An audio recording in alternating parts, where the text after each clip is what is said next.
सेहरी के लिए एक बहुत ही मज़ेदार सी फ्रोज़न रेसिपी लेकर आई हूँ। लच्छेदार पराठे की रेसिपी, इसे बनाकर आप फ्रीज़ कर देंगे तो महीनों आप रख के इसे एंजॉय कर सकते हैं और सेहरी में आपको इतनी ज़्यादा मेहनत करनी भी नहीं पड़ेगी और बहुत ही क्रिस्पी और लच्छेदार ये पराठे बनकर तैयार होंगे। सेहरी के टाइम उठकर ज़्यादा मेहनत करने का बिल्कुल दिल नहीं करता। ये वाले पराठे आप बनाकर फ्रीज़ कर देंगे तो फिर इसे निकाल कर आप बस इसे फ्राई करें और एंजॉय करें। है ना बहुत ही मज़ेदार सी रेसिपी। चलिए बनाना स्टार्ट करते हैं।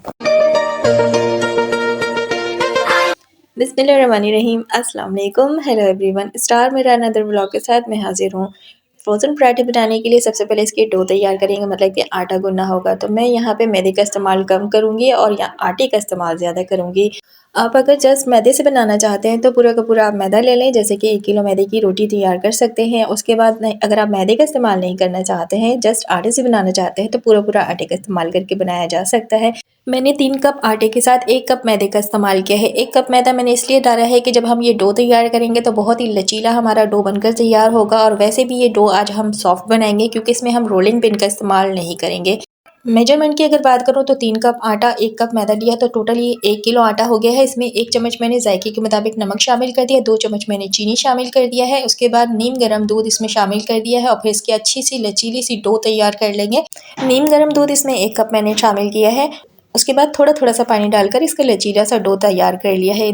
ये देखिए ये कितना सॉफ्ट है, बस इतना ही सॉफ्ट आपने ये डो तैयार करना है। अब इसे 10 से 15 मिनट के लिए रेस्ट देना है। तो यहाँ पे मैंने इस पे लगा दिया फूड रैप और उसके बाद आपने इसे छोड़ देना है। 15 से 20 मिनट रेस्ट देने से ये और ज़्यादा अच्छे से सेट हो जाएंगे। उसके बाद इसकी रोटियां बहुत ही मज़े की बनकर तैयार होगी। तो 15 मिनट हो चुके थे। अब इसका फूड रैप हटा दिए है। उसके बाद मैंने कटिंग बोर्ड एक ले लिया है। इस कटिंग बोर्ड पे घी लगाना है, मतलब इसे थोड़ा सा ग्रीस करूँगी।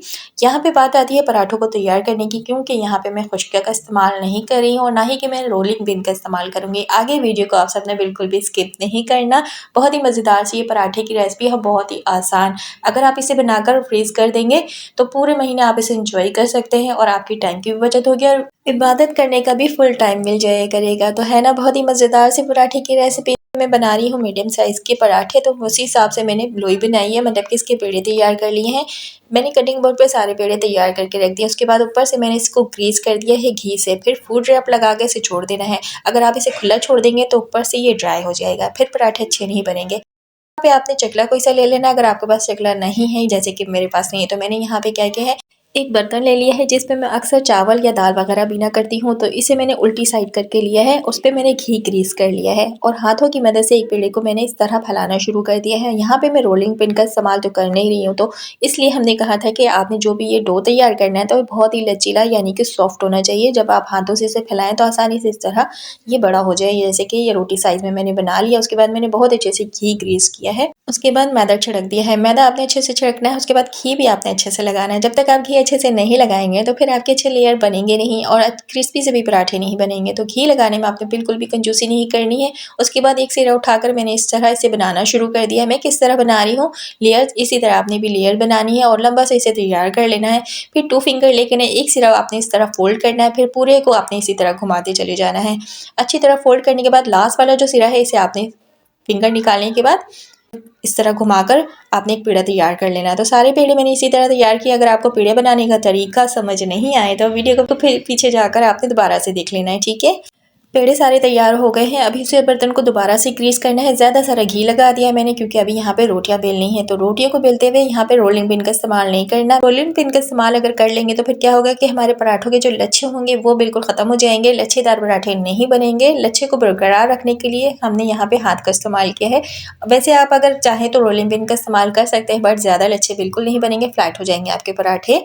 वीडियो को आपने गौर से देखना है कि मैंने दोनों हाथों की मदद से रोटी को किस तरह बेला है। हाथों से अच्छी तरह आपने इसे सेट कर लेना है। इसकी मोटाई आपने अपनी ज़रूरत के अकॉर्डिंग ही रखनी है। जितनी मोटी आप पराठे खाना पसंद करते हैं उतनी मोटी आपने इसे तैयार करना है दोनों हाथों की मदद से। जब रोटियां अच्छे से बिल जाएँ उसके बाद आपने इसे तवे या फिर पैन पर डाल देना है। तो मैंने यहाँ पे पैन पर डाल दिया है। उसके बाद एक तरफ पकाने के बाद फ्लिप कर दिया, दूसरी तरफ पकाकर मैंने अच्छे से घी डाल दिया। मज़ेदार सा हमारा ये क्रिस्पी पराठा बनकर हो गया है तैयार। और आप सब इसकी लेयर चेक करें, कितने मज़े के लेयर बनकर तैयार हुए। अगर आप इसमें रोलिंग पिन का इस्तेमाल कर देंगे तो फिर इस तरह लच्छे नहीं बनेंगे।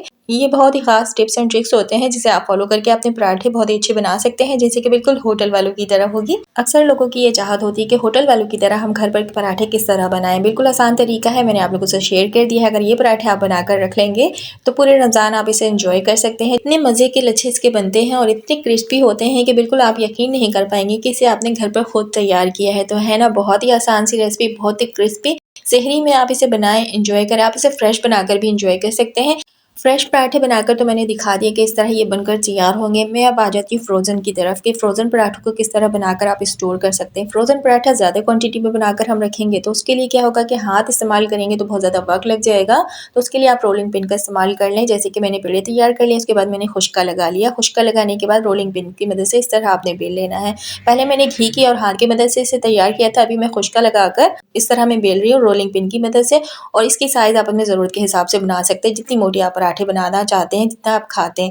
फिर उसके बाद मैंने बटर पेपर ले लिया है, उस पे पराठे बेलने के बाद रख दिया है। मैं इन पराठों को महफूज करने के लिए यानी कि फ्रीज़ करने के लिए बटर पेपर का इस्तेमाल कर रही हूँ। अगर आपके पास बटर पेपर नहीं है, वैसे भी बटर पेपर बहुत कॉस्टली पड़ सकता है। आप क्या करें कि घर में जो नॉर्मल शॉपर पड़े होते हैं ना, उन शॉपर को लेकर चौकोर कट करना है, उसके बाद लेयर लगाना है। जैसे कि नीचे आपने शॉपर लगाना है, फिर जैसे कि मैंने बटर पेपर लगाया, फिर पराठे लगाए, फिर बटर पेपर लगाया, फिर उसके बाद पराठों की लेयर रखी, फिर लास्ट में एक बटर पेपर रखने के बाद इसे आपने फोल्ड कर लेना है। उसके बाद आपने जिप लॉक बैग लेना है, उस पे आपने इसे महफूज करके फ्रीज कर देना है। जब दिल चाहे आप इसे निकालें, फ्राई करें और इंजॉय करें। बहुत ही आसान सा तरीका है। आपके पास बटर पेपर नहीं है, खरीद के लाने की जरूरत है कि बटर पेपर नहीं है तो आप इस तरह पराठे बनाकर नहीं रख सकते हैं, बिल्कुल रख सकते हैं। बटर पेपर नहीं है, नॉर्मल शॉपर से इस तरह पराठे तैयार करें और फ्रीज कर दें।